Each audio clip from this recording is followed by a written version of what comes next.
Hi, Wendy Marion here. Today I had a phone call from a woman and she asked me if I could use hypnosis on her so she could recall a traumatic memory.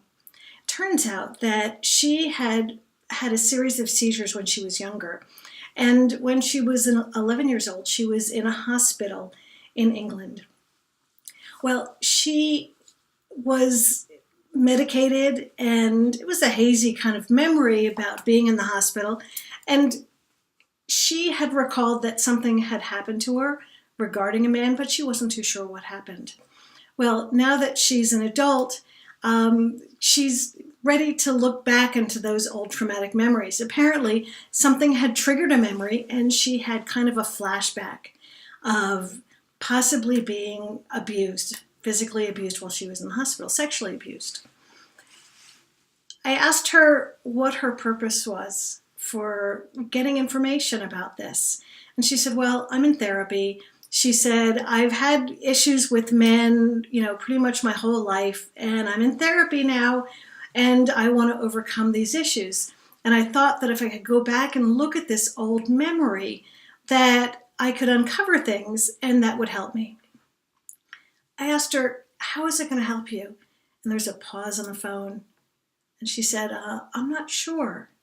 I said, what is it you want to find out? And she said, well, I want to find out if I was raped, if something happened, and why it happened.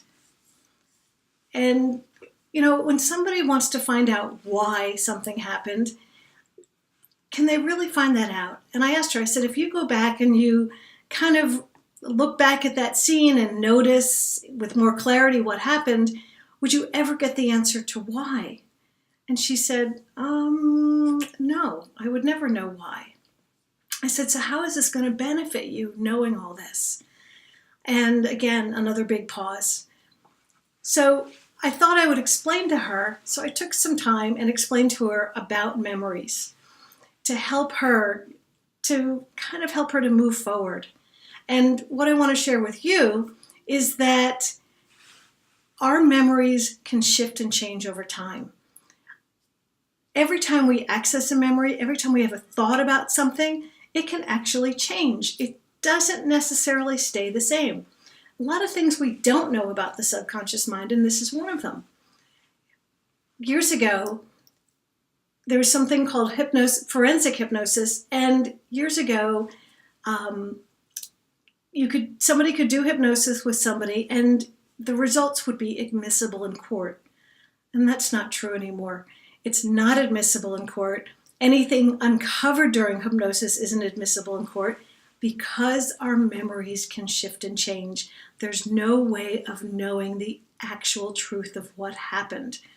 So the only thing helpful to police in the sense of using hypnosis is police can actually use hypnosis with somebody who's witnessed a crime or let's say witnessed a car accident, because the client could actually access some helpful information. Let's say maybe seeing the license plate, and that could be revealed in hypnosis. The police can then use this information and go out and possibly find a suspect, get some more information, and bring justice to the situation.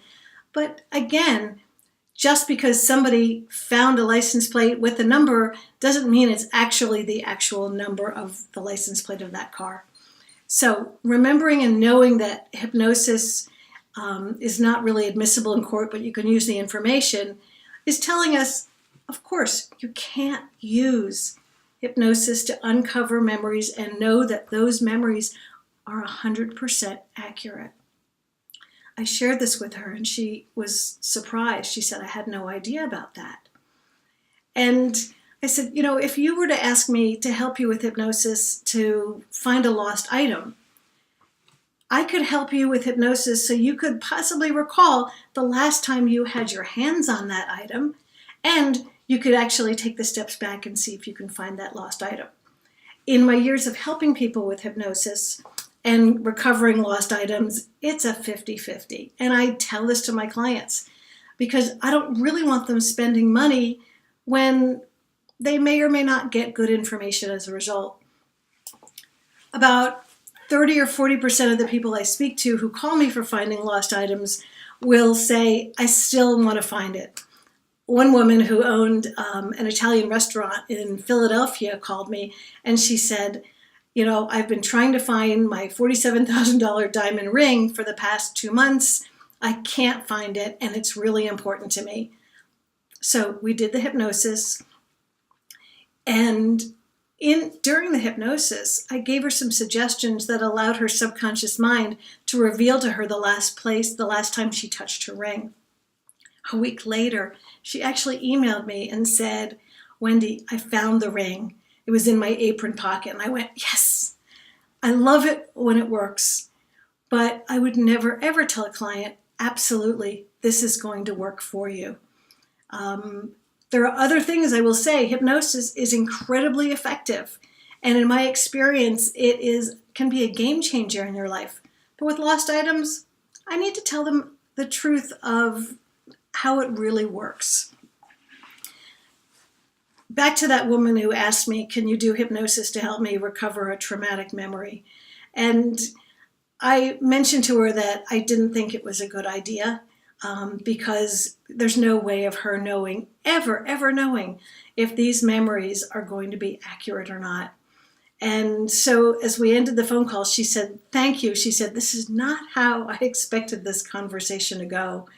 She said, but I really learned a lot about hypnosis and I learned a lot about my mind. And she said, I also realized, she said, that by wanting to do this and going back in the past, she said, I think I'm kind of keeping myself stuck in the past in some way, and I'd really rather move forward.